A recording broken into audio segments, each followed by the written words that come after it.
ఈ పేరెంట్స్ అంతా కూడా ఫస్ట్ కాలేజీకి వెళ్ళటానికి ముందు అసలు మన పిల్లవాడి యొక్క సంగతి ఏమిటో ఒకసారి ఆలోచించండి.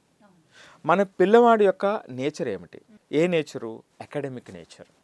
అకాడమిక్ నేచర్ అంటే ఏమిటి?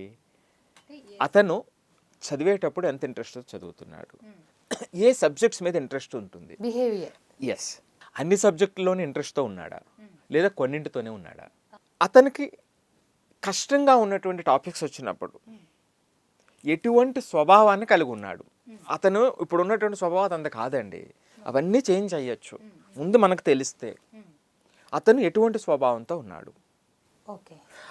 నాలుగవది అసలు ఎడ్యుకేషన్ అంటే ఎంత వాల్యూ తెలుసుకుని ఉన్నాడు.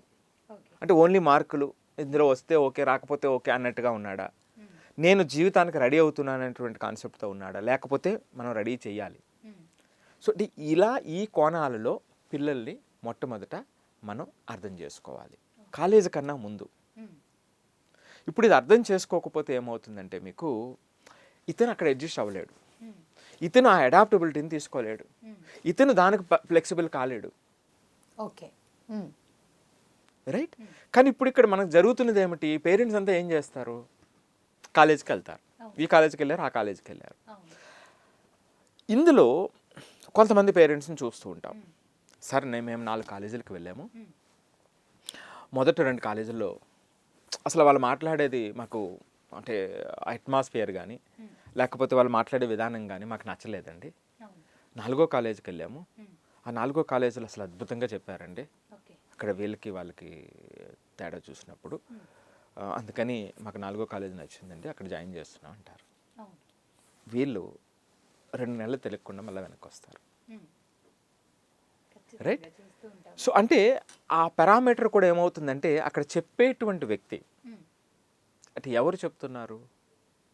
కాలేజ్ హెడ్ చెప్తున్నాడా, కాలేజ్ డైరెక్టర్ చెప్తున్నాడా, లేదా ఒక మార్కెటింగ్ పర్సన్ చెప్తున్నాడా, లేదా ఒక టీచర్ చెప్తున్నాడా? ఎవరు చెప్పారు మీకు?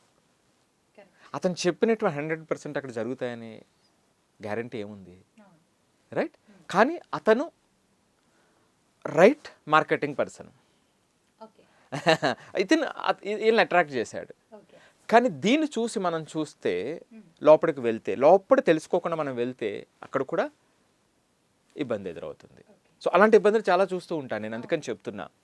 సో అందుకని ఏమిటంటే అండి, మనం ముందుగా కాలేజ్ అనేది పక్కన పెట్టేసేయండి. ఫస్ట్ ఈ ఇబ్బందులు ఎదురవ్వకూడదు అంటే 10th అయినటువంటి పేరెంట్స్ ప్రతి ఒక్కరూ అర్థం చేసుకోవాల్సిన మొట్టమొదటి స్టెప్ మీ పిల్లవాడిని అర్థం చేసుకోండి.